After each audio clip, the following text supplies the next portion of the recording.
Sir, ಗುಡುಚಿ Ayurveda hospital ಸಾಕಷ್ಟು ವರ್ಷದಿಂದ ಇದೆ. ನಾವು ಸೋಷಿಯಲ್ ಮೀಡಿಯಾದಲ್ಲಿ ನೋಡಿದೀವಿ. ನೀವು ಡಯಾಬಿಟಿಸ್ ರಿವರ್ಸಲ್ ಕೂಡ ಮಾಡ್ತಾ ಬಂದಿದ್ದೀರಾ ಸಾಕಷ್ಟು ಜನ ಪೇಷಂಟ್ಸ್ಗೆ. ಈ ನಿರ್ಮೇಹ ಆಯುರ್ವೇದ ಡಯಾಬಿಟಿಸ್ ಫೌಂಡೇಶನ್ ಮಾಡಬೇಕು ಅಂತ ನಿಮ್ಗೆ ಯಾವ ರೀತಿ ಒಂದು ಪ್ಲಾನ್ ಬಂತು? ಇದರ ಮೂಲ ಉದ್ದೇಶ ಏನು ಸರ್? ಇದ್ರ ಬಗ್ಗೆ ತಿಳಿಸಿ ನಮಗೆ. ಸೊ ಸುಮಾರು 2 ವರ್ಷದಿಂದ ನಾವು ಗುಡುಚಿ ಆಯುರ್ವೇದದಲ್ಲಿ ಡಯಾಬಿಟಿಸ್ನ ರಿವರ್ಸ್ ಮಾಡ್ತಿದ್ವಿ. ಡಯಾಬಿಟಿಸ್ ರಿವರ್ಸಲ್ ಮಾಡಬೇಕಾದ್ರೆ ಸುಮಾರು ಕಾಂಪ್ಲಿಕೇಶನ್ಗಳನ್ನು ಜನರಲ್ ನಾವು ನೋಡಿದ್ದೀವಿ. ಸೊ ಹೀಗಾಗಿ ಎಲ್ಲೊಂದು ಕಡೆ ಅದಕ್ಕೆ ಒಳ್ಳೇದಾಗಬೇಕು ಅಂತ ಹೇಳ್ಬಿಟ್ಟು ಸುಮಾರು ಜನರಿಗೆ ನಾವು ಹೆಲ್ಪ್ ಮಾಡ್ತಿದ್ವಿ ಗುಡುಚಿ ಆಯುರ್ವೇದದಲ್ಲಿ. ಆ ಒಂದು ಪ್ರಕ್ರಿಯೆಯಲ್ಲಿ ಏನು ನೋಡಿದ್ವಿ ಅಂತಂದರೆ, ಸುಮಾರು ಜನ ಪಾಪ ಇಲ್ಲಿ ಬರ್ತೀರಿ, ಅಟ್ಲೀಸ್ಟ್ ತಿಂಗಳಿಗೆ ಒಂದು 2-3 ಜನ ಅಂತ ಬರೋರು ಡಯಾಬಿಟಿಸ್ ರಿವರ್ಸಲ್ ಮಾಡ್ಕೋಬೇಕಂತ ಬಂದಿರ್ತಾರೆ. ಬಟ್ ಬಂದಾಗ ನನಗೆ ಅಫೋರ್ಡ್ ಮಾಡೋಕ್ಕಾಗಲ್ಲ, ದುಡ್ಡು ಜಾಸ್ತಿ, ಕೆಲವೊಂದು ಯೋಚನೆಗಳು ಬರ್ತವೆ. ಹೀಗಾಗಿ ಅವರಿಗೆ ಹೇಗೆ ಸಹಾಯ ಮಾಡ್ಬೋದು ಅಂತ ಒಂದು ಮನಸ್ಸಲ್ಲಿ ಯಾವಾಗಲೂ ಒಂದು ಅಡಗಿತ್ತು. ಹೀಗಾಗಿ ಲಾಸ್ಟ್ ಮಂತ್ ನಾವು ನಿರ್ಮೇಹ ಆಯುರ್ವೇದ ಡಯಾಬಿಟಿಸ್ ಫೌಂಡೇಶನನ್ನು ಶುರು ಮಾಡಿದ್ವಿ. ಅದರಿಂದ ಸುಮಾರು NGOಗಳ ಜೊತೆ ಟೈಪ್ ಮಾಡಿಬಿಟ್ಟು ನಾವು ಯಾರಿಗೆ ಅಫೋರ್ಡ್ ಮಾಡೋಕ್ಕಾಗಲ್ಲ ಮತ್ತು ಡಯಾಬಿಟಿಸ್ ಇದೆ, ಸುಮಾರು ವೃದ್ಧಾಶ್ರಮಗಳ ಜೊತೆ ಆಲ್ರೆಡಿ ಕೆಲಸ ಮಾಡ್ತಿದ್ವಿ. ಇವತ್ತು ಮಾತಾಡ್ತಿರ್ಬೇಕಾದ್ರೆ ಆಲ್ರೆಡಿ ಒಂದು ಜ್ಞಾನಜ್ಯೋತಿ ಫೌಂಡೇಶನ್ ಅಂತ ಒಂದು ಸಂಸ್ಥೆಯಲ್ಲಿ ಒಂದು ಇನ್ಸ್ಟಿಟ್ಯೂಷನಲ್ಲಿ ಹೋಗ್ಬಿಟ್ಟು ನಮ್ಮ ತಂಡ ನಿರ್ಮೇಹ ಆಯುರ್ವೇದ ಡಯಾಬಿಟಿಸ್ ತಂಡ already free consultation, free medicines ಪ್ರತಿಯೊಂದು ಕೊಡ್ತಾ ಇದೆ ಇವತ್ತಿನ ದಿವಸದಲ್ಲಿ.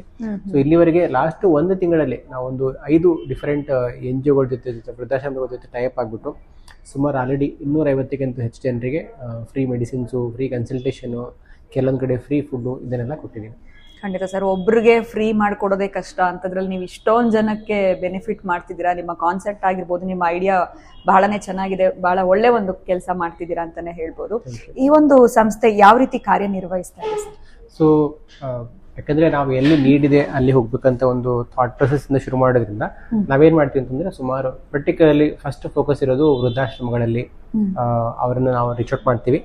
ಯಾವ ವೃದ್ಧಾಶ್ರಮದಲ್ಲಿ ಡಯಾಬಿಟಿಸ್ ಪೇಷಂಟ್ಸ್ ಇದ್ದಾರೆ ಅಂತ ಹೇಳ್ತಾರಲ್ಲ, ಅಂತ ಒಂದು ವೃದ್ಧಾಶ್ರಮಗಳಲ್ಲಿ ಹೋಗ್ಬಿಟ್ಟು ನಾವು ಒಂದು ಫುಲ್ ಡೇ ಕ್ಯಾಂಪನ್ನು ಆರ್ಗನೈಸ್ ಮಾಡ್ತೀವಿ. ಫಸ್ಟ್ ಒಂದು ಅವೇರ್ನೆಸ್ ಕ್ರಿಯೇಟ್ ಮಾಡ್ತೀವಿ, ಡಯಾಬಿಟಿಸ್ ಯಾಕೆ ಬಂತು, ಜೀವನದಲ್ಲಿ ಯಾವ ರೀತಿ ಬದಲಾವಣೆ ಮಾಡ್ಕೋಬೇಕು ಅಂತ ಹೇಳ್ಬಿಟ್ಟು. ಸೊ 1 hour 2 hour 1.5 hour ಈ ಒಂದು ಇಂಟ್ರಡಕ್ಷನ್ ಸೆಷನ್ ಆದಮೇಲೆ ದೆನ್ ಪ್ರತಿಯೊಂದು ಪೇಷಂಟ್ಗಳಿಗೂ ಕೂಡ ಇಂಡಿವಿಜುವಲ್ ಆಗಿ ಒಂದು ಕನ್ಸಲ್ಟೇಷನ್ ಕೊಡ್ತೀವಿ. ಅವರ ಒಂದು ಕಂಪ್ಲೀಟ್ ಮೆಡಿಕಲ್ ರೆಕಾರ್ಡ್ಸನ್ನು ನಾವು ನಮ್ಮ ಜೊತೆ ತೊಗೊಂಡ್ಬರ್ತೀವಿ ಸೆಕೆಂಡ್ ಟೈಮ್ ಹೋದಾಗ. ಯಾಕಂದರೆ ಯಾವುದೇ ಒಂದು NGO ಜೊತೆ ನಾವು ಕೆಲಸ ಮಾಡಿದರೆ ಅವ್ರ ಜೊತೆಗೆ 6 ತಿಂಗಳ ಜೊತೆಗೆ ಕೆಲಸ ಮಾಡ್ತಿರ್ತೀವಿ. ಯಾಕಂತಂದರೆ ಈ ರಿವರ್ಸಲ್ ಪ್ರೋಗ್ರಾಮ್ 6 ತಿಂಗಳಿರೋದ್ರಿಂದ ನಾವು 6 ತಿಂಗಳು ಸೇಮ್ NGO ಜೊತೆ ಕೆಲಸ ಮಾಡ್ತಿದ್ವಿ. ಪ್ರತಿ ತಿಂಗಳಿಗೆ ಕೆಲವೊಂದ್ಸರಿ ತಿಂಗಳಿಗೆ 2 ಸರಿ ಹೋಗ್ಬೋದು, ಕೆಲವೊಂದ್ಸರಿ ತಿಂಗಳಿಗೆ 1 ಸರಿ ಹೋಗ್ಬೋದು. ಹೀಗಾಗಿ ಒಂದ್ಸಲ ಅಡಾಪ್ಟ್ ಮಾಡ್ಕೊಂಡ್ಬಿಟ್ರೆ ಆ ಪರ್ಟಿಕ್ಯುಲರ್ NGOನ 6 ತಿಂಗಳು ಅವ್ರ ಜೊತೆಗೆ ಕನ್ಸಲ್ಟೇಷನ್ ಎಲ್ಲ ಕೊಡ್ತಾ ಹೋಗ್ತೀವಿ. ಫ್ರೀ ಮೆಡಿಸಿನ್ಸ್, ಫ್ರೀ ಕನ್ಸಲ್ಟೇಷನ್ ಎಲ್ಲ, ಅವರೊಂದು ಕಂಪ್ಲೀಟ್ ಮೆಡಿಕಲ್ ರೆಕಾರ್ಡ್ಸ್ ಎಲ್ಲ ಪ್ರತಿ ಸಲ ನಾವು ಹೋಗಬೇಕಾದ್ರೆ ಕ್ಯಾರಿ ಮಾಡ್ತಾ ಹೋಗ್ತೀವಿ. ಸೊ ದಟ್ ಏನು ಬದಲಾವಣೆಗಳಾಗಿದೆ ಅವರಲ್ಲಿ, ಏನು ಬದಲಾವಣೆಗಳು ಬೇಕು, ಅದ್ರ ಪ್ರಕಾರ ಮೆಡಿಸಿನ್ಸ್ ಎಲ್ಲ ಚೇಂಜ್ ಮಾಡೋಕ್ಕೆ ಹೆಲ್ಪ್ ಆಗುತ್ತೆ. ಓಕೆ, ಈಗ ತುಂಬಾ ಜನ ವಿಡಿಯೋ ನೋಡಿದ್ಮೇಲೆ ಅವ್ರಿಗೆ ಗೊತ್ತಿರುವಂತ ಕೆಲವೊಂದು ವೃದ್ಧಾಶ್ರಮಗಳಿರ್ಬಹುದು ಅಥವಾ NGOs ಇರ್ಬಹುದು, ಸೊ ಅವರಿಗೂ ಕೂಡ ಇದೇ ರೀತಿ ಒಂದು ಕಾರ್ಯಕ್ರಮನ ಆರ್ಗನೈಸ್ ಮಾಡಬೇಕು ಅಂತಂದ್ರೆ ನಿಮ್ ಕಡೆಯಿಂದ ಯಾವ ರೀತಿ ಹೆಲ್ಪ್ ಮಾಡಬಹುದು ಅಥವಾ ನಿಮ್ ರೀತಿ? ಸೊ ಏನಾಗುತ್ತೆ ಅಂದ್ರೆ, ಆಲ್ರೆಡಿ ಈಗ ನಾವು 4 ಕಡೆ ಮಾಡಿದ್ವಿ. 5ನೇವರು ಸೊ ನಮ್ಮ NGOಗೆ ಬಂದಿದ್ರು ಅಂತ ಹೇಳ್ಬಿಟ್ಟು ಅವ್ರು ಬೇರೆ ರೆಫರೆನ್ಸ್ ಕೊಟ್ಟಿದ್ರು. ಈಗ 5ನೇವರು ಆಟೋಮೆಟಿಕಲಿ ಕಾಲ್ ಮಾಡಿದ್ರು. ಸೊ ಕೆಲವೊಂದು ಹಳ್ಳಿಗಳಿರ್ತವೆ, ಆ ಹಳ್ಳಿಗಳಲ್ಲಿ ಮೆಸ್ಟ್ಲಿ ಈಗ ಸಪೋಸ್ ನಾನು ನೋಡಿರಂಗೆ ಈ ಮಂಡ್ಯದ ಕಡೆ ಸುಮಾರು ಡಯಾಬಿಟಿಸ್ ಸಮಸ್ಯೆ ತುಂಬಾ ಜಾಸ್ತಿ ಇದೆ. ಈಗ ಅಲ್ಲಿ ಯಾವುದೊಂದು ಹಳ್ಳಿ ಇದೆ, ಅಲ್ಲೊಂದು 40-50 ಜನ ಡಯಾಬಿಟಿಸ್ ರೋಗಿಗಳಿದ್ದಾರೆ. ಅಲ್ಲಿ ಅಫೋರ್ಡ್ ಮಾಡೋಕ್ಕಾಗಲ್ಲ ಅಂತ ಅನ್ಸಿದ್ರೆ ಕೆಳಗಡೆ ನಂಬರ್ ಕೊಟ್ಟಿದ್ದೀನಿ. ಆ ನಂಬರ್ಗೆ ನೀವು ರೀಚ್ ಔಟ್ ಮಾಡಿಬಿಟ್ರೆ ರೈಟ್, ಒಂದು ಸೂಕ್ತವಾದ ಸಮಯ ನೋಡ್ಕೊಂಡ್ಬಿಟ್ಟು ನಾವು ನಿಮಗೆ ಒಂದು ಫ್ರೀ ಅಲ್ಲೊಂದು ಕ್ಯಾಂಪ್ ಮಾಡೋಕ್ಕೆ ಒಂದು ಪ್ರಯತ್ನ ಮಾಡ್ತೀವಿ. ಪ್ರಾಮಿಸ್ ಮಾಡಲ್ಲ, ಯಾಕಂದ್ರೆ ಒಂದು ಲಿಮಿಟೆಡ್ ಬ್ಯಾಂಡ್ವಿಡ್ತ್, ಎಲ್ಲವೂ ಕಂಪ್ನಿ ಫಂಡೆಡ್ ಇದೆ, ಗುಡುಚಿ ಆಯುರ್ವೇದದಿಂದ ಮಾತ್ರ ಫಂಡ್ ಆಗ್ತಿರೋದ್ರಿಂದ. ಸೊ 100% ಪ್ರಾಮಿಸ್ ಮಾಡಲ್ಲ, ಬಟ್ ನಮ್ಮ ಒಂದು ಸಂಕಲ್ಪ ಅದೇ ದಿಕ್ಕಲ್ಲಿದೆ. ಸೊ ಆದಷ್ಟು ಒಂದು ಫ್ರೀ ಕನ್ಸಲ್ಟೇಷನು, ಫ್ರೀ ಕ್ಯಾಂಪ್ ಅನ್ನು ಮಾಡೋಕ್ಕೆ ನಾವು ಟ್ರೈ ಮಾಡ್ತೀವಿ. ಸೊ ಕೆಳಗಡೆ ಕೊಟ್ಟಿರ್ತಕ್ಕಂಥ ನಂಬರನ್ನು ರೀಚ್ ಔಟ್ ಆಗ್ಬೋದು, ಅಥವಾ care@ ನಿರ್ಮೇಹ ಆಯುರ್ವೇದ ಡಯಾಬಿಟಿಸ್ ಫೌಂಡೇಶನ್ ಕೂಡ ಅವರು ರೀಚ್ ಔಟ್ ಮಾಡ್ಬೋದು. ಎಲ್ಲ ಡೀಟೇಲ್ಸ್ ಕೆಳಗಡೆ ಕೊಟ್ಟಿದ್ದೀನಿ. ರೀಚ್ ಔಟ್ ಮಾಡಿಬಿಟ್ಟು ಎಷ್ಟು ಜನ ಇದ್ದಾರೆ, ಮತ್ತು ಏನು ಸಂಸ್ಥೆ ಹೆಸರು, ಯಾರು ರೀಚ್ ಔಟ್ ಆಗ್ತಿದ್ದಾರೆ, ಕಾಂಟ್ಯಾಕ್ಟ್ ಪರ್ಸನ್ ಇರು, ಅದನ್ನೆಲ್ಲ ಡೀಟೇಲ್ಸ್ ಕೊಟ್ಬಿಟ್ರೆ ಖಂಡಿತವಾಗಿ ನಮ್ಮ ತಂಡ ಜೊತೆ ರೀಚ್ ಔಟ್ ಆಗುತ್ತೆ. ಮತ್ತು ಸೂಕ್ತವಾದ ಸಮಯದಲ್ಲಿ ಒಂದು ಫ್ರೀ ಕ್ಯಾಂಪನ್ನು ಸೆಟಪ್ ಮಾಡೋಕ್ಕೆ ಕೂಡ ನಾವು ಹೆಲ್ಪ್ ಮಾಡ್ತೀವಿ. ಖಂಡಿತ ವಿಡಿಯೋ ನೋಡ್ತಾ ಇರೋರ್ಗೆ ಯಾರಿಗಾದ್ರೂ ಅವಶ್ಯಕತೆ ಇದೆ ಅಥವಾ ಅವ್ರು ಯಾರಿಗಾದ್ರೂ ಸಪೋರ್ಟ್ ಮಾಡಬೇಕು ಅಂತಂದ್ರೆ ನಂಬರ್ಸ್ಗೆ ಅವ್ರು ಕಾಲ್ ಮಾಡಿದಾಗ ಖಂಡಿತವಾಗ್ಲೂ ರೀಚ್ ಮಾಡ್ಬೋದು ಅಂತ ಹೇಳಿದ್ವಿ. ಈಗ ವಿಡಿಯೋ ನೋಡುವಾಗ ಇನ್ನೂ ಒಂದು ಸ್ವಲ್ಪ ಜನಕ್ಕೆ ನಾವು ಕೂಡ ಇದಕ್ಕೊಂದು ಕೈ ಜೋಡಿಸ್ಬೇಕು ಅಂತಂದ್ರೆ ಈ ಸಂಸ್ಥೆಗೆ, ಅದು ಕೂಡ ಸಾಧ್ಯತೆಗಳಿದೆಯಾ? ಅದಕ್ಕೆ ಯಾವ ರೀತಿ ಅವಕಾಶ ಮಾಡ್ಕೊಡ್ತೀರಾ? ಐ ಥಿಂಕ್ ಸುಮಾರು ರೀತಿಲಿ ಈಗ ಹೇಳ್ದಂಗೆ ಕೆಲವೊಂದ್ಸರಿ ಕೆಲವೊಂದು ಸಮಸ್ಯೆಗಳು ಆಗ್ತಿರ್ತವೆ ಸಮಾಜದಲ್ಲಿ. ಈ ಮನ್ಸಲ್ಲಿ ಅಳಕಿರುತ್ತೆ, ನಾನು ಏನೋ ಮಾಡ್ಬೇಕಂತಿರ್ತೀನಿ, ಬಟ್ ಐ ಫೀಲ್ ಹೆಲ್ಪ್ಲೆಸ್. ಹೌದು, ರೈಟ್. ಈಗ ಸುಮಾರು ಜನ ಡಯಾಬಿಟಿಸ್ ಪೇಷಂಟ್ಸ್ ಇದ್ದಾರೆ, ಫೀಲಿಂಗ್ ಹೆಲ್ಪ್ಲೆಸ್. ಅಲ್ಲಿ ಏನೋ ಮಾಡ್ಬೇಕಂತ ಅನ್ಸಿದ್ರೆ all that you to do. ಒಂದು ಬೇಸಿಕ್ ಕೆಲಸದಲ್ಲಿ ಏನು ಮಾಡ್ಬೋದು ಅಂತಂದರೆ, ಫೋನ್ ಪಿಕಪ್ ಮಾಡಿ, ಅಲ್ಲಿ ಒಂದು ಅವಶ್ಯಕತೆ ಇದೆ ಅಂತ ಅನ್ಸಿದ್ರೆ ಒಂದು ಫೋನ್ ಪಿಕಪ್ ಮಾಡಿ, ಓಕೆ ನನಗೆ ಇಲ್ಲಿ ವೃದ್ಧಾಶ್ರಮ ಗೊತ್ತಿದೆ, ಇಲ್ಲಿ ತುಂಬ ಜನಕ್ಕೆ ಡಯಾಬಿಟಿಸ್ ಇದೆ ಅಂತ ಅನ್ಸಿದ್ರೆ, all that you to do ಒಂದು ಫೋನ್ ಪಿಕಪ್ ಮಾಡಿಬಿಟ್ಟು ನಮಗೆ ಡೀಟೇಲ್ಸ್ ಕಳಿಸ್ಕೊಟ್ಬಿಟ್ರೆ ನಾವು ಅವರಿಗೆ ರೀಚ್ ಔಟ್ ಮಾಡ್ತೀವಿ, ಅವರಿಗೆ ಕೈಲಾದ ಸಹಾಯವನ್ನು ಮಾಡೋಕ್ಕೆ ನಾವು ನೋಡ್ತೀವಿ. ಸೊ ಅದು ಒಂದು ರೀತಿ. ಇನ್ನು ಕೆಲವರು ಆ್ಯಸ್ ಅ ವಾಲಂಟಿಯರ್, ಓಕೆ ನನ್ನ ಊರಲ್ಲಿ ನಾನೊಂದು ಪರ್ಟಿಕ್ಯುಲರ್ ಈ ಒಂದು ಊರಲ್ಲಿ ಡಯಾಬಿಟಿಸನ್ನು ಹಿಮ್ಮೆಟ್ಟಿಸೋಕ್ಕೆ, ಈ ಪರ್ಟಿಕ್ಯುಲರ್ ಅನಾಥಾಶ್ರಮದಲ್ಲಿ ಅಥವಾ ವೃದ್ಧಾಶ್ರಮದಲ್ಲಿ ನಾನು ಡಯಾಬಿಟಿಸನ್ನು ಹಿಮ್ಮೆಟ್ಟಿಸೋಕ್ಕೆ ಹೆಲ್ಪ್ ಮಾಡ್ತೀನಿ ಅಂದ್ಬಿಟ್ರೆ ಆ್ಯಸ್ ಅ ವಾಲಂಟಿಯರ್ ಕೂಡ ಅವ್ರು ಜಾಯ್ನ್ ಆಗ್ಬೋದು. ಮುಂದಾಳತ್ವ ತೊಗೊಂಡ್ಬಿಟ್ಟು ಕ್ಯಾಂಪ್ ಆರ್ಗನೈಸ್ ಮಾಡೋದೆಲ್ಲ ಆಯಿತು. ನಮ್ಮ ಕಡೆಯಿಂದ ನಮ್ಮ ಡಾಕ್ಟರ್ಸ್ ತಂಡ ಮತ್ತು ಸಪೋರ್ಟ್ ಸ್ಟಾಫ್ ಎಲ್ಲ ಬಂದ್ಬಿಟ್ಟು ಬೇಕಾಗಿರ್ತಕ್ಕಂಥ ಮೆಡಿಸಿನ್ಸು, ಕನ್ಸಲ್ಟೇಷನ್ ಎಲ್ಲ ಕೊಡ್ತಾರೆ. ಬಟ್ ಅವರೊಂದು ಲೀಡರ್ಶಿಪ್ ತೊಗೊಂಡ್ಬಿಟ್ಟು ಆ ಒಂದು ಆರ್ಗನೈಸಿಂಗ್ ದ ಇವೆಂಟ್ ಏನಂತ ಹೇಳ್ತೀವಲ್ಲ ಅದನ್ನೆಲ್ಲ ಅವ್ರು ಮಾಡ್ಬೋದು. ಇನ್ನು ಕೆಲವರ ಹತ್ರ ಟೈಮ್ ಇಲ್ಲ, ದುಡ್ಡಿದೆ, ನಾನು ಸ್ವಲ್ಪ ಡೊನೇಷನ್ ಮಾಡ್ತೀನಿ, ಆ ಥರದ್ದೇನೋ ಆಪ್ಷನ್ಸ್ ಇದೆ, ಅದು ಕೂಡ ಮಾಡ್ಬೋದು. ಸೊ ಈ ರೀತಿ ಸುಮಾರು ವೇಸ್ಗಳಿಂದ ಜನ ನಮ್ಮ ಜೊತೆ ಕೈ ಜೋಡಿಸ್ಬೋದು ಅಂತ ಹೇಳ್ತೀರಾ. ಅದ್ರ ಜೊತೆನಲ್ಲಿ ಈಗ ನೀವು ಆಲ್ರೆಡಿ ಸ್ಟಾರ್ಟ್ ಮಾಡಿ ಸಾಕಷ್ಟು ದಿನಗಳಾಗಿರೋದ್ರಿಂದ ಸಾಕಷ್ಟು ವೃದ್ಧಾಶ್ರಮಗಳಿಗೆ ಭೇಟಿ ನೀಡಿರ್ತೀರಾ ಅಂತಾನೆ ಹೇಳ್ಬೋದು. ಯಾವ ರೀತಿ ಅನುಭವಗಳಾಗಿದೆ ಸರ್ ಒಂದು ಡಯಾಬಿಟಿಸ್ ರಿವರ್ಸಲ್ ಪ್ರೋಗ್ರಾಮ್ ಹೋಗಿ ಅಲ್ಲಿ ಕಂಡಕ್ಟ್ ಮಾಡಬೇಕು ಅಂದಾಗ ಎಕ್ಸ್ಪೀರಿಯನ್ಸ್ ಯಾವ ತರ ಆಗಿದೆ? ಏನಾಗುತ್ತೆ ಅಂದ್ರೆ, ಒಂದು ಪೇಷಂಟ್, ನಾರ್ಮಲ್ ಪೇಷಂಟ್ ಗುಡಿಚಾರದ ಬಂದಾಗ ಡಿಫ್ರೆಂಟ್ ಎಕ್ಸ್ಪೀರಿಯನ್ಸು. ನಾವಲ್ಲಿ ಹೋದಾಗ ಏನಾಗುತ್ತೆ, ಬೇರೆ ಬೇರೆ ಚಾಲೆಂಜಸ್ಗಳು ಕೂಡ ಕಾಣ್ತವೆ. ಕೆಲವರಿಗೆ ಬುದ್ಧಿಮಾಂದ್ಯತೆ ಕೂಡ ಇರ್ತದೆ, ಕೆಲವರು ಡಯಾಬಿಟಿಸ್ ಇರ್ತಾರೆ, ಡಿಸೇಬಲ್ಡ್ ಕೂಡ ಇರ್ತಾರೆ. ಅದ್ರ ಜೊತೆಗೆ ಕೆಲವೊಂದು ವೃದ್ಧಾಶ್ರಮಗಳಲ್ಲಿ ಅಥವಾ ಕೆಲವೊಂದು ಅನಾಥಾಶ್ರಮಗಳಲ್ಲಿ ಏನ್ ಸಮಸ್ಯೆ ಆಗ್ತದೆ ಅಂತಂದ್ರೆ, ಅವರಿಗೆ ಒಂದು ಡಯಟ್ ಫಾಲೋ ಮಾಡೋಕ್ಕೆ ಸಮಸ್ಯೆಗಳಾಗ್ತಿರ್ತವೆ. ಸೊ ಅಂತ ಕೇಸಸ್ ಅಲ್ಲಿ ನಾವು ಫ್ರೀ ಫುಡ್ ಕೂಡ ಅರೇಂಜ್ ಮಾಡಿದ್ವಿ. ಫಾರ್ ಎಕ್ಸಾಂಪಲ್ ನಾವೇನ್ ಹೇಳ್ತೀವಿ, ಚಪಾತಿ ತಿನ್ಬೇಕಾದ್ರೆ ರೆಗ್ಯುಲರ್ ಗೋಧಿ ಬೇಡ, ಜವೆ ಗೋಧಿ ತಗೊಳ್ಳಿ ಅಂತ ಹೇಳ್ತೀವಿ. ಸೊ ಅಂತ ಕೇಸಲ್ಲಿ ನಮ್ಗೆ ಗೊತ್ತಿಲ್ಲ, ಸಿಗೋದಿಲ್ಲ ಅಥವಾ ಅಫೋರ್ಡ್ ಮಾಡೋಕ್ಕಾಗಲ್ಲ ಅಂತೆಲ್ಲ ಹೇಳ್ತಾರೆ. ಸೊ ಅಂತ ಕೇಸಲ್ಲಿ ಈ ಒಂದು ತಿಂಗಳಿಗೆ ಆಗತಕ್ಕಂಥ ಗೋಧಿ ಮತ್ತೆ ಅಕ್ಕಿ ಈ ರೀತಿದೆಲ್ಲ ಕೂಡ ಕೊಟ್ಟಿರೋದಿದೆ. ಸೊ ರೆಗ್ಯುಲರ್ ಕನ್ಸಲ್ಟೇಷನ್ಗೆ ವಿಸವಿ ಈ ಒಂದು ವೃದ್ಧಾಶ್ರಮಗಳಿಗೆ ನಾವು ಹೋಗಿ ಫ್ರೀ ಕ್ಯಾಂಪ್ ಮಾಡೋದ್ರಲ್ಲಿ ಒಂದು ಬೇರೆ ಇರ್ತದೆ. ಎಕ್ಸ್ಟ್ರಾ ಕೇರ್ ಬೇಕಾಗುತ್ತೆ, ಒಂದು ಎಕ್ಸ್ಟ್ರಾ ಫೋಕಸ್, ಎಕ್ಸ್ಟ್ರಾ ಅಟೆನ್ಷನ್ ಬೇಕಾಗುತ್ತೆ. ನಮ್ಮ ಒಂದು ಟೀಮ್ಗೆ ನಾನು ಥ್ಯಾಂಕ್ಸ್ ಹೇಳೋಕ್ಕೆ ಇಷ್ಟಪಡ್ತೇನೆ. ಯಾಕಂದರೆ ಅಷ್ಟೊಂದು ಪೇಷನ್ಸಿಂದ ಅವ್ರು ಹೋಗ್ಬಿಟ್ಟು, ಮತ್ತು ತುಂಬ ರಿಮೋಟ್ ಪಾರ್ಟ್ಸಲ್ಲಿ ಅವರು ಈ NGOಗಳು ಇರ್ತವೆ, ಅಷ್ಟು ರಿಮೋಟ್ ಪಾರ್ಟ್ಗಳಲ್ಲಿ ಹೋಗ್ಬಿಟ್ಟು, ಮೊನ್ನೆ ಒಂದು ಹೋದ ವಾರ ಆಲ್ಮೋಸ್ಟ್ KGFಗೆ ಹೋಗ್ಬಿಟ್ಟು, KGF ಇಂದ ಅದೊಂದು ದೂರದ ಊರಲ್ಲಿ ಹೋಗ್ಬಿಟ್ಟು ಒಂದು ಫ್ರೀ ಕ್ಯಾಂಪನ್ನು ಮಾಡಿ ಬಂದರು. So it involves more effort and more passion. ಜನರಿಗೆ ಸರ್ವ್ ಮಾಡಬೇಕು ಅನ್ನೋ ಒಂದು ಪ್ಯಾಷನ್ ಕೂಡ ಜಾಸ್ತಿ ಇರಬೇಕಾಗುತ್ತೆ. ಅದನ್ನೆಲ್ಲ ನಮ್ಮ ತಂಡ ಚೆನ್ನಾಗಿ ನಿಭಾಯಿಸ್ಕೊಂಡು ಬರ್ತಾ ಇದೆ. ಸುಮಾರು ಆಲ್ರೆಡಿ ಒಂದು 250 ಜನರಿಗೆ ನಾವು ಫ್ರೀ ಡಯಾಬಿಟಿಸ್ ರಿವರ್ಸಲ್ ಪ್ರೋಗ್ರಾಮನ್ನು ಇನಿಷಿಯೇಟ್ ಮಾಡಿದ್ದೀವಿ. ಆಲ್ಮೋಸ್ಟ್ ಒಂದು ತಿಂಗಳು ಮುಗಿಯೋಕೆ ಬಂತು. ಸೊ ಇನ್ನು ಮುಂದೆ ಬರ್ತಾ ಹೆಚ್ಚಿನ ಜನಗಳಿಗೆ ಮಾಡ್ಬೇಕಂತ ಟೀಮ್ ವರ್ಕ್ ಅಂತ ಹೇಳ್ತೀರಾ? ಹೌದು, ಖಂಡಿತವಾಗಿ. ಯಾಕಂದ್ರೆ ನಮ್ದು ಏನೇ ಇದ್ರೂ ಒಂದು ವಿಷನ್, ಇದನ್ನ ಮಾಡಬೇಕು, ಇದು ನಾವು ಸಂಕಲ್ಪ ಹೊಂದಿದ್ದೀವಿ. ಅಲ್ಲಿ ಗ್ರೌಂಡಲ್ಲಿ ಎಕ್ಸಿಕ್ಯೂಷನ್ ಆಗಬೇಕು ಅಂತಂದ್ರೆ ಪ್ರತಿಯೊಬ್ಬರು ಕೈ ಜೋಡಿಸ್ಬೇಕಾಗುತ್ತೆ. ಒಂದು ನಾವು ಮತ್ತು ನಮ್ಮ ತಂಡ, ಇನ್ನೊಂದು ಅವರು ಕೂಡ ಆ ಪರ್ಟಿಕ್ಯುಲರ್ NGOದಲ್ಲಿ ಅವ್ರಿಗೂ ಒಂದು ಎಫರ್ಟ್ ಇರ್ತದೆ. ಆ ಜನರಿಗೆ ಒಂದೇ ಕಡೆ ತರೋದು, ಅಲ್ಲಿ ಆರ್ಗನೈಸ್ ಮಾಡೋಂಥದ್ದು ಅವ್ರದ್ದೊಂದು ಎಫರ್ಟ್ ಇರ್ತದೆ. ಸೊ ಎರಡೂ ಕಡೆ ಒಂದು ಸೇಮ್ ಫ್ರೀಕ್ವೆನ್ಸಿ ಇತ್ತು ಅಂದರೆ ಅವ್ರಿಗೂ ಮಾಡ್ಬೇಕಂತಿದೆ, ನಮಗೂ ಮಾಡ್ಬೇಕಂತಿದೆ. ಅವಾಗ ಏನಾಗುತ್ತೆ ಅಂದರೆ ಎಲ್ಲರೂ ಒಟ್ಟಾಗಿ ಕೈಗೂಡಿಸಿದಾಗಲೇ ಈ ಥರದ ಕೆಲಸಗಳು ಮಾಡೋಕ್ಕೆ ಸಾಧ್ಯ ಆಗುತ್ತೆ. ಖಂಡಿತ. ಸೊ ಜೊತೆಗೆ ಸಾಕಷ್ಟು ವೃದ್ಧಾಶ್ರಮಗಳಿಗೆ ಭೇಟಿ ನೀಡಿರ್ತೀರಾ, ಅಲ್ಲೂ ಡಯಾಬಿಟಿಸ್ ರಿವರ್ಸಲ್ ಮಾಡಿರ್ತೀರಾ. ಅದಷ್ಟೇ ಅಲ್ಲದೆ ನಿಮ್ಮ ಗುಡುಚಿ ಆಯುರ್ವೇದನಲ್ಲಿ ಸಾಕಷ್ಟು ವರ್ಷಗಳಿಂದ ಡಯಾಬಿಟಿಸ್ ರಿವರ್ಸಲ್ ಪ್ರೋಗ್ರಾಮ್ ಮಾಡ್ತಾ ಬಂದಿದ್ದೀರಾ. ಈ ಎರಡರಲ್ಲಿ ಏನಾದರೂ ನಿಮಗೆ ಡಿಫ್ರೆನ್ಸ್ ಅಂತ ಅನ್ಸುತ್ತಾ? ವ್ಯತ್ಯಾಸ ಎರಡು ಅಲ್ಲಿ ಮಾಡೋದು ಕೂಡ ಅದೇ, ಇಲ್ಲಿ ಮಾಡೋದು ಕೂಡ ಅದೇ ಆಗಿರುತ್ತಾ? ಯಾವ ರೀತಿ ಬದಲಾವಣೆಗಳು ಅಥವಾ ವ್ಯತ್ಯಾಸವನ್ನ ನೀವು ಗಮನಿಸಿದ್ದೀರಾ ಸರ್? ನಾನು ಆಲ್ರೆಡಿ ಹೇಳ್ದಂಗೆ ಏನಾಗುತ್ತೆ, ತುಂಬಾ ಒಂದು ಕೇರ್, ಎಕ್ಸ್ಟ್ರಾ ಕೇರ್ ಬೇಕಾಗುತ್ತೆ. ಎಕ್ಸ್ಟ್ರಾ ಕೇರ್ ಬೇಕಾಗುತ್ತೆ. ಕೆಲವೊಂದರಿಗೆ ಏನಾಗುತ್ತೆ ಅಂದರೆ ಅಡಾಪ್ಷನ್ ಬಿಕಮ್ಸ್ ಎ ಚಾಲೆಂಜ್. ಈಗ ನಮಗೆ ಡಯಾಬಿಟಿಸ್ ರಿವರ್ಸಲ್ ಮಾಡಬೇಕಂತಿದೆ, ಬಟ್ ಕೆಲವೊಂದು ಫಿಸಿಕಲಿ ಅಥವಾ ಮೆಂಟಲಿ ಇಶ್ಯೂಸ್ ಇರೋದ್ರಿಂದ, ಈಗ ಬುದ್ಧಿಮಾಂದ್ಯತೆ ಕೆಲವೊಂದು ಕಡೆ ಇರ್ತದೆ, ಡಿಸೆಬಿಲಿಟಿ ಕೆಲವೊಂದು ಕಡೆ ಇರ್ತದೆ. ನಾವು ಹೇಳಿರ್ತಕ್ಕಂಥ ಒಂದು ಡಯಟ್ರಿ ಚೇಂಜಸ್ ಕೆಲವೊಂದು ಕಡೆ ಮಾಡೋಕ್ಕಾಗಲ್ಲ ಅವರಿಗೆ. ಅದೊಂದು ಕಾಮನ್ ಚಾಲೆಂಜ್ ಆಗಿ ನಾವು ಕಾಣ್ತಿದ್ದೀವಿ. ಅದನ್ನು ಹೇಗೆ ನಾವು ಸರಿಪಡಿಸಬೇಕು ಅಂತ ಸುಮಾರು ಆಲ್ರೆಡಿ ಯೋಚನೆಗಳು ನಡೀತಾ ಇದ್ದಾವೆ. ಅವರ ಒಂದು ಡಯಟ್ರಿ ಅಡಾಪ್ಷನ್ ಏನಿದೆಯಲ್ಲ, ನಾವು ಹೇಳ್ತಿದ್ದೆ ಈ ರೀತಿ ಫುಡ್ ತಿನ್ನಿ ಅಂತ ಹೇಳ್ತೀವಿ. ಅದನ್ನು ಒಂದು ಪರ್ಟಿಕ್ಯುಲರ್ ಅನಾಥಾಶ್ರಮದಲ್ಲಿ, ಯಾಕಂದರೆ ಕೆಲವರು ಡಯಾಬಿಟಿಕ್ ಇರ್ತಾರೆ, ಕೆಲವರು ಡಯಾಬಿಟಿಕ್ ಇರಲ್ಲ, ಅವರು ಬೇರೆ ಬೇರೆ ಥರ ಫುಡ್ ಮಾಡೋಕ್ಕೆ ಕಷ್ಟ ಆಗ್ಬಿಡುತ್ತೆ. ಸೊ ಇಂಥ ಕೇಸ್ಗಳಲ್ಲಿ ಈ ಒಂದು ಪರ್ಟಿಕ್ಯುಲರ್ ಪ್ರಾಬ್ಲಮ್ ನಮಗಿನ್ನೂ ನಾವು ಸಾಲ್ವ್ ಮಾಡಬೇಕಾಗಿದೆ. ಅದ್ರ ಬಗ್ಗೆ ಸುಮಾರು ವರ್ಕ್ ನಡೀತಾ ಇದೆ. ಬಟ್ ಈ ರೀತಿ ಚಾಲೆಂಜ್ಗಳು ನಮಗೆ ಅಲ್ಲಿ ಕಾಣ್ತವೆ. ಸ್ವಲ್ಪ ಪೇಷನ್ಸ್ ಕೂಡ ಜಾಸ್ತಿ ಬೇಕಾಗುತ್ತೆ ನಮಗೆ. ಪೇಷನ್ಸ್ ತುಂಬಾ ಬೇಕಾಗುತ್ತೆ, ಟ್ರಾವೆಲ್ ಟೈಮ್ ಇರುತ್ತೆ, ಮತ್ತೆ ಒಂದು ಅರ್ಥ ಮಾಡ್ಕೊಳ್ಳೋ ಮಟ್ಟ ಕೂಡ ಕಡಿಮೆ ಇರ್ತದೆ. ಸೊ ಹೀಗಾಗಿ ಎಕ್ಸ್ಟ್ರಾ ಕೇರ್ ಬೇಕಾಗುತ್ತೆ. ಮತ್ತೆ generally they are little depressed because of what ever reasons. ಅವ್ರು ಯಾಕೆ ಅಲ್ಲಿದ್ದಾರೆ ಅಲ್ಲಿ ಸ್ವಲ್ಪ ಡಿಪ್ರೆಷನ್ ಕೂಡ ಇರ್ತದೆ. ಹೀಗಾಗಿ ಒಂದು ಸ್ವಲ್ಪ ಎಕ್ಸ್ಟ್ರಾ ಕೌನ್ಸಿಲಿಂಗ್ ಕೂಡ ಬೇಕಾಗುತ್ತದೆ, ರೈಟ್?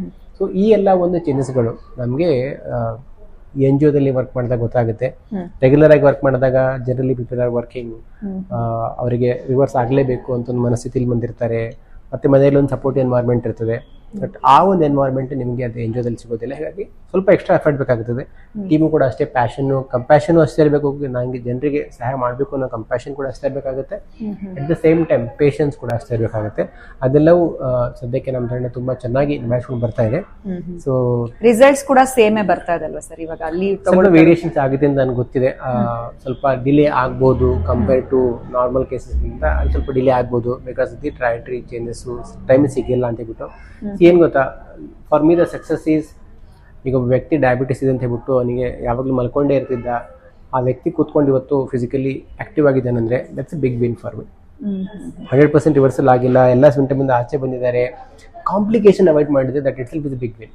ತುಂಬಾ ಜನ ಏನಾಗುತ್ತೆ ಡಯಾಬಿಟಿಸ್ ಬಂದಾಗ ಕಾರ್ಡಿಯಾಕ್ ಅರೆಸ್ಟ್ ತರ ಕಾಂಪ್ಲಿಕೇಶನ್ ಹೋಗಿರ್ತಾರೆ. ಆ ಕಾಂಪ್ಲಿಕೇಶನ್ಸ್ ಅವಾಯ್ಡ್ ಮಾಡಿದ್ರು ಕೂಡ for me it's a big win. ಕೆಲವರು ಸ್ಟ್ರೋಕ್ ಆಗುತ್ತೆ. ಇಮ್ಯಾಜಿನ್ ಮಾಡಿ, ಒಬ್ಬ ವ್ಯಕ್ತಿ ಡಯಾಬಿಟಿಸ್ ಇದ್ದಾರೆ, because of that gets into stroke. ಅವರಿಗೆ ಎಕ್ಸ್ಟ್ರಾ ಕೇರ್ ಬೇಕಾಗುತ್ತಲ್ಲ. ಈವನ್ ಆಸ್ ಎನ್ ಆರ್ಗನೈಸೇಷನ್ ನಾವು ಆ ಒಂದು ಸ್ಥಿತಿನ ಕಂಟ್ರೋಲ್ ಮಾಡೋಕ್ಕಾದ್ರೆ, ಆ ಒಂದು ಸ್ಥಿತಿನ ಪ್ರಿವೆಂಟ್ ಮಾಡೋಕ್ಕಾದ್ರೆ it's a big win for me. So ನಮಗೂ ಗೊತ್ತಿದೆ ಕೆಲವೊಂದು ಚಾಲೆಂಜ್ಗಳು ಇರ್ತವೆ ಅಂತ ಹೇಳ್ಬಿಟ್ಟು. 6 ತಿಂಗಳ ಬದಲಿಗೆ 7 ತಿಂಗಳಾಗುತ್ತಾ, 8 ತಿಂಗಳಾಗುತ್ತಾ, ನಮ್ಮ ತಂಡ ಕೂಡ ರೆಡಿ ಇದೆ ಹೆಲ್ಪ್ ಮಾಡೋಕ್ಕೆ. ಸೊ ಏನೇ ಚಾಲೆಂಜಸ್ ಇರಲಿ, will solve it together. So face ಮಾಡ್ತೀರಾ? ಫೇಸ್ ಮಾಡೋಣ, ಸಾಲ್ವ್ ಮಾಡೋಣ. We are committed to reverse. ಅಂದರೆ ಭಾರತದಿಂದ ಡಯಾಬಿಟಿಸ್ ಅನ್ನು ಹಿಮ್ಮೆಟ್ಟಿಸಬೇಕು ಅಂತ ಒಂದು ಸ್ಟ್ರಾಂಗ್ ಸಂಕಲ್ಪ ತಗೊಂಡು ಇವೆಲ್ಲ ಆಕ್ಟಿವಿಟಿಗಳನ್ನ ನಾವು ಮಾಡ್ತಿದ್ದೀವಿ. ಈ ಒಂದು ದಾರಿಲಿ ಸುಮಾರು ಚಾಲೆಂಜ್ಗಳು ಬರ್ತವೆ, ಬಟ್ ನಾವು ನಿಮ್ಮ ಎಲ್ಲರ ಸಹಕಾರದೊಂದಿಗೆ ಇದನ್ನು ಡೆಫಿನೆಟ್ ಆಗಿ ಸಾಲ್ವ್ ಮಾಡ್ತೀವಿ ಅಂತ ಒಂದು ನಂಬಿಕೆ ಇದೆ. ಖಂಡಿತ ಸರ್. ಅದರ ಜೊತೆನಲ್ಲಿ ಈ ಎಲ್ಲದಕ್ಕೂ ಮುಖ್ಯವಾಗಿ ಬೇಕಾಗುವಂಥದ್ದು, ಇಷ್ಟೆಲ್ಲ ಕೇಳಿದ್ಮೇಲೆ ನೀವು ಅಲ್ಲಿ ಹೋಗ್ಬೇಕು, ಟ್ರಾವೆಲ್ ಮಾಡಬೇಕು, NGOs ಅಲ್ಲಿ ಅವರಿಗೆ ಡಯಾಬಿಟಿಸ್ ರಿವರ್ಸಲ್ಗೆ ಜಾಯಿನ್ ಮಾಡಿಸ್ಕೊ, ಇದೆಲ್ಲ ಕೂಡ ಆಗ್ಬೇಕು ಅಂದಾಗ ವಿಟಮಿನ್ ಎಂ ಅನ್ನುವಂಥದ್ದು ಬಹಳ ಇಂಪಾರ್ಟೆಂಟ್ ಆಗಿರುತ್ತೆ ಅಂತ ಹೇಳ್ಬೋದು. ಸೊ ಇಷ್ಟೆಲ್ಲ ಕೇಳಿದ್ಮೇಲೆ ಈ ಒಂದು ಸಂಸ್ಥೆಗೆ ಹಣಕಾಸಿನ ಒಂದು ವ್ಯವಸ್ಥೆ ಹೇಗೆ ಮಾಡ್ತಿದ್ದೀರಾ ಸರ್? ಈ ಪ್ರಶ್ನೆ ಕೇಳಬಹುದಾ ಹೇಗೆ ಅಂತ? ಕೇಳ್ಬೋದು. ಇನ್ಫ್ಯಾಕ್ಟ್ ಅದಕ್ಕಿಂತ ಮುಖ್ಯವಾಗಿ ಒಂದು ಸ್ಟೋರಿ ಹೇಳ್ತೀನಿ. ಆಗ್ನೆಸ್ ಹೇಗೆ ಮದರ್ ತೆರೇಸಾ ಆದ್ರು ಅಂತ ಹೇಳ್ಬಿಟ್ಟು, ಅವರೊಂದು ಕಲ್ಕತ್ತಾದ ಒಂದು ರೋಡಲ್ಲಿ ಅವರು ಭಿಕ್ಷೆ ಬಿಡ್ತಿರ್ತಾರಂತೆ, ರೈಟ್? ಆ ವ್ಯಕ್ತಿ, ಇದು ನಿಜ ಸ್ಟೋರಿನೋ ಸುಳ್ಳು ಸ್ಟೋರಿನೋ ಗೊತ್ತಿಲ್ಲ, but impact of the story is important. ಆ ವ್ಯಕ್ತಿ ಮುಖದ ಮೇಲೆ ಉಗಿತಾನಂತೆ, ಕೊಡಲ್ಲ ಹೋಗು ಅಂತ ಹೇಳ್ಬಿಟ್ಟು. ಅವರು ಕುಕ್ ಮಾಡ್ಕೊಳ್ದೇನೆ ಅದನ್ನು ಒರೆಸ್ಕೊಂಡ್ಬಿಟ್ಟು, ನನಗೋಸ್ಕರ ಭಿಕ್ಷೆ ಕೇಳ್ತಿಲ್ಲ, ಮಕ್ಕಳಿಗೋಸ್ಕರ, ನನ್ನ ಮಕ್ಕಳು ಹಸ್ಕೊಂಡಿದ್ದಾರೆ ಅವ್ರಿಗೋಸ್ಕರ ಕೇಳ್ತಿದ್ದೀನಿ, ಏನಾದರೂ ಮಾಡಿ ಅಂತ ಹೇಳ್ತಾರೆ. ಆ ವ್ಯಕ್ತಿಗೆ ಅರ್ಗೋಗ್ಬಿಡ್ತಾನಂತೆ. ಹಣ ಅದೆಲ್ಲ ಒಂದು ಕಡೆ ಆದರೆ, ಆ ಒಂದು ಯಾವ ಉದ್ದೇಶಕ್ಕಾಗಿ ಇದನ್ನು ನಾನು ಮಾಡ್ತಿದ್ದೀನಿ ಅಂತ ಬರುತ್ತಲ್ಲ, ಆ ಉದ್ದೇಶ ಬಲವಾಗಿದ್ರೆ ಬಾಕಿ ಎಲ್ಲವೂ ಐ ಥಿಂಕ್ ಯೂನಿವರ್ಸ್ ಅದ್ರ ಪಾಡಿಗೆ ಅದು ಅಲ್ಲೇನು ಆಗ್ತಾ ಹೋಗುತ್ತಂತೆ. ಸೊ ಆ ಒಂದು ಪ್ಯೂರ್ ಇಂಟೆನ್ಷನ್ ಇಂದ ನಾವು ನಿರ್ಮೇಹ ಆಯುರ್ವೇದ ಡಯಾಬಿಟಿಸ್ ಫೌಂಡೇಶನ್ ಶುರು ಮಾಡಿದೀವಿ, ಜನರಿಗೆ ಹೆಲ್ಪ್ ಆಗಬೇಕು ಅಂತ ಹೇಳ್ಬಿಟ್ಟು. ಸೊ ಸದ್ಯಕ್ಕೆ ಇವೆಲ್ಲ ಇವೆಂಟ್ಗಳನ್ನ ಗುಡಿಚಿ ಆಯುರ್ವೇದದಿಂದ ಸ್ಪಾನ್ಸರ್ ಆಗಿದೆ. ಸೊ ಪ್ರತಿಯೊಂದು ಗುಡಿಚಿ ಆಯುರ್ವೇದನೆ ಖರ್ಚುಗಳನ್ನ ನೋಡ್ಕೊಳ್ತಿದೆ. But we are reaching out some of the corporate CSR ಫಂಡ್ಗಳಿಗೆ ಕೆಲವೊಂದು ಕೇಳ್ತಾ ಇದ್ದೀವಿ. ಸೊ ಮುಂಬರೋ ದಿನಗಳಲ್ಲಿ ಆದರೆ ಅವರಿಂದ ಏನೋ ಸಪೋರ್ಟ್ ಸಿಕ್ಕರೆ ಮೇ ಬಿ ಇನ್ನೂ ಜಾಸ್ತಿ ಜನಗಳಿಗೆ, ಜಾಸ್ತಿ NGOಗಳಿಗೆ ನಾವು ರೀಚ್ ಔಟ್ ಆಗ್ಬೋದು. ಕೆಲವರು ಯಾರಾದರೂ ಇಂಡಿವಿಜುವಲ್ ಇನ್ವೆಸ್ಟರ್ಸ್, ಇಂಡಿವಿಜುವಲ್ ಸ್ಪಾನ್ಸರ್ಸ್ ಇದ್ದಾರೆ, ರೈಟ್, ಅಥವಾ ಇಂಡಿವಿಜುವಲ್ ಡೋನರ್ಸ್ ಇದ್ದಾರೆ, ಅವರು ಕೂಡ ನಮಗೆ ಸಪೋರ್ಟ್ ಮಾಡ್ಬೋದು. ಅದ್ರ ಜೊತೆಗೆ ಯಾರಾದರೂ CSR ಫಂಡ್ಸ್ ಇಂದ ಬಂತು ಅಂತಂದರೆ it will B long term. ಯಾಕಂತಂದರೆ ನಮಗೆ ಒನ್ಸ್ ಆಫ್ಗಿಂತ ನಾವು ಒಂದ್ಸಲ ಒಂದು NGO ಅಡಾಪ್ಟ್ ಮಾಡಿದ್ರೆ ನಮಗೆ 6 months ಡ್ಯೂರೇಷನ್ ಕಮಿಟ್ ಆಗಲೇಬೇಕು. ಫ್ರೀ ಮೆಡಿಸಿನ್ಸ್ ಕೊಡಬೇಕು, ಪ್ರತಿಯೊಂದು ಕೇರ್ ತಗೊಳ್ಬೇಕು, ಮತ್ತೆ ಅದನ್ನ ಕಂಪ್ಲೀಟ್ ಮಾಡೋವರೆಗೂ ನಾವು ಜೊತೆ ಇರಬೇಕು. ಹೀಗಾಗಿ ಒಂದು ಕಾರ್ಪೊರೇಟ್ ಸ್ಪಾನ್ಸರ್ಶಿಪ್ ಸಿಕ್ತಂದ್ರೆ ಏನಾಗುತ್ತೆ ಅಂತಂದ್ರೆ, ಯಾರೊಬ್ರು ಈ ಪರ್ಟಿಕ್ಯುಲರ್ NGO ನಾನು ಅಡಾಪ್ಟ್ ಮಾಡ್ಕೊಳ್ತೀನಿ, ಆ NGOಗೆ ಏನು ಖರ್ಚಾಗುತ್ತೆ ಅಂತ ಕೊಟ್ಕೊಳ್ತೀನಿ ಅಂದ್ಬಿಟ್ರೆ ಅವಾಗ ಹೆಚ್ಚು NGOಗಳ ಜೊತೆ ವರ್ಕ್ ಮಾಡೋಕ್ಕೆ ನಮಗೆ ಸಹಾಯ ಆಗುತ್ತೆ. ಸೊ ಯಾರಾದರೂ ಇಂಡಿವಿಜುವಲ್ ಕಾಂಟ್ರಿಬ್ಯೂಟರ್ಸ್ ಇದ್ದಾರೆ, ಅವರು ಕೂಡ ಕಾಂಟ್ರಿಬ್ಯೂಟ್ ಮಾಡ್ಬೋದು. ಇಲ್ಲ ಕೆಲವೊಬ್ರು ನಮ್ಮೂರಲ್ಲಿ ನನಗೆ ಮಾಡ್ಬೇಕಂತಿದೆ, ಬಟ್ ನಮ್ಮೂರಲ್ಲಿ ನಮ್ಮ ಜನರಿಗೆ ಒಂದು ಫ್ರೀ ಕನ್ಸಲ್ಟೇಷನ್ ಮಾಡ್ಬೇಕಂತ ಕೆಲವರಿಗೆ ಆಸೆ ಇರುತ್ತೆ. ಆ ಥರ ಇದ್ರೂ ಕೂಡ ಖಂಡಿತವಾಗಿ ಮೂರಲ್ಲಿ ಅವಶ್ಯಕತೆ ಇದೆ, ಅಲ್ಲಿ ಕೂಡ ಬಂದ್ಬಿಟ್ಟು ನೀವು ಸ್ಪಾನ್ಸರ್ ಮಾಡ್ತೀರಾ ಅಂದ್ಬಿಟ್ರೆ ಅಲ್ಲಿ ಕೂಡ ಬಂದ್ಬಿಟ್ಟು ನಾವು ಒಂದು ಫ್ರೀ ಕ್ಯಾಂಪನ್ನು ಕೂಡ ಆರ್ಗನೈಸ್ ಮಾಡ್ಬೋದು. ಬಟ್ ಇದು 6 months ಪ್ರಕ್ರಿಯೆ ಆಗಿರೋದ್ರಿಂದ ದಯವಿಟ್ಟು ಅದಕ್ಕೆ ಪೇಷನ್ಸು ಮತ್ತು ಟೈಮ್, ಎಫರ್ಟ್, ಮನಿ ಎಲ್ಲವೂ ತಲೆಯಲ್ಲಿ ರೆಡಿ ಆಗ್ಬಿಟ್ಟು ಕಮಿಟ್ ಆಗಿ ಅಂತ ಹೇಳ್ತೀನಿ. ಯಾಕಂದ್ರೆ ವಿ ಆರ್ ಕಮಿಟೆಡ್.